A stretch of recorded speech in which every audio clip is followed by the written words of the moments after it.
So, on the way back home after watching this movie, the people that I saw it with, we had a debate about whether or not Clay was wrong or right. Truth be told, I kind of agree with a lot of the points he was making in terms of the cloning aspect of it. We got to watch you. I kind of do, but I mean, I wasn't a fan of the way he kind of raised Junior, but Yeah. but still, he was, I think at its core, there's some, Well, there's that's at least gray area there. Yeah, that means we've done our job, because I think that's what Ang wanted as well. I mean, at the end of the day, some people might view him as the bad guy of the movie. I never approach any character like that, and if you start off on that premise as an actor, I think it's a little suspicious. Bad guys don't wake up thinking they're bad guys. They wake up because they have a plan that other people think is misconceived or misplaced. And at the end of the day, the whole cloning issue, we are heading into very fast. There was an article in the New York Times weeks ago about somebody cloning their pet. And it's becoming a thing in China that you can clone your pet. If you lose your pet, you clone, you create another one. Now, we know where this is going to lead, and they're going to be big, difficult ethical decisions that people are going to have to make. It's not straightforward. Where do you fall on the issue? I just play the part. Yeah, it's again, it was a great. I think we have to be very, very, very careful with the whole notion of the cloning is possible. It's already possible, and there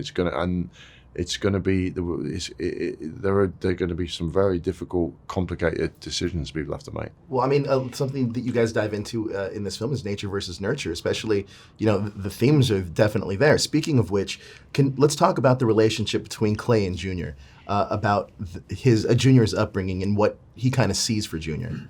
Well, it's a complicated thing. He's bringing him up to be, the perfect son, the perfect young soldier, and he's doing it out of a kind of love, but it just could be a little misconceived. Now talk to me about the chemistry with you and Will, because you guys are amazing together, and he had to wear, I believe, something on his head when you a huge rig, with a camera thing there, but he's such a good actor that honestly, all that stuff disappears very quickly. You get into a scene and we're playing a sort of intense, emotional scene.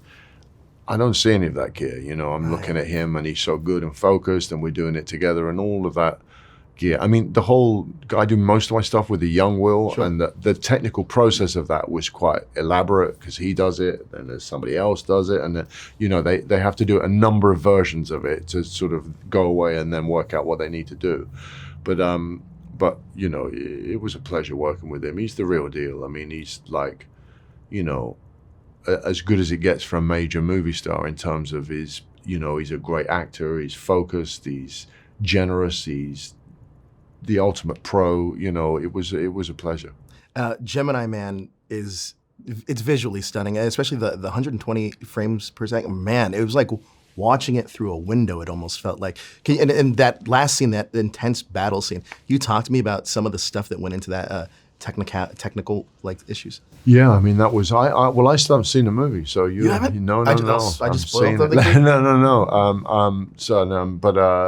No. I mean, because of the technology being used, everything takes more time for sure. The cameras are bigger, and changing any angle, any direction is much more wieldy in a way, and takes more time. But and there are a whole process involved. But you know what?